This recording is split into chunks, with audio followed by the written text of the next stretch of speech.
牛油果啊。咁有時你就咁食咧，覺得好齋咁係嘛？咁有時我就會點嘅，加啲豉油。咁我呢個就係美極啦，就更加好味。咁有好多人都有咁食嘅，我見視頻咧，仲話啲味咧好似三文魚咧，我唔係好覺，或者佢嗰陣豉油啊整到似三文魚，但係好味好多，係嘛？就提味咯，係嘛？唔使咁齋。你咁食咧，當然佢就味就淡啲，我覺得。咁你覺得有時候咧，好味好多，好味好多。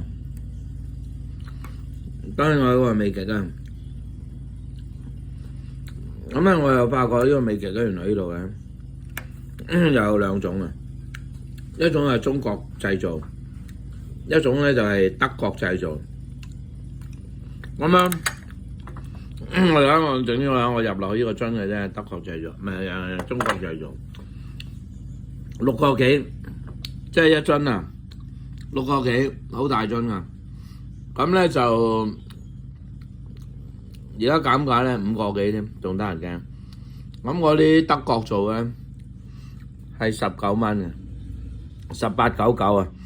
喺中國人超市賣18.99，德國做㗎。咁咧就如果喺 Costco 咧，即係好市多咧，就16蚊，平幾蚊。OK， 大樽好多，唔係大樽好多，即係平幾蚊。OK， 咁所以咧，你慳慳地咧食中國嘅都 OK 嘅，我覺得啲味好似差唔多，我覺得。OK， 嗱喂，我之前咧去美極咧，我都係喺 Costco 買嘅 ，Costco 啊。咁咧就，但係我發現咗呢個之後咧，中國做嘅，咁咧差唔多味喎，但係就平好多喎，係嘛？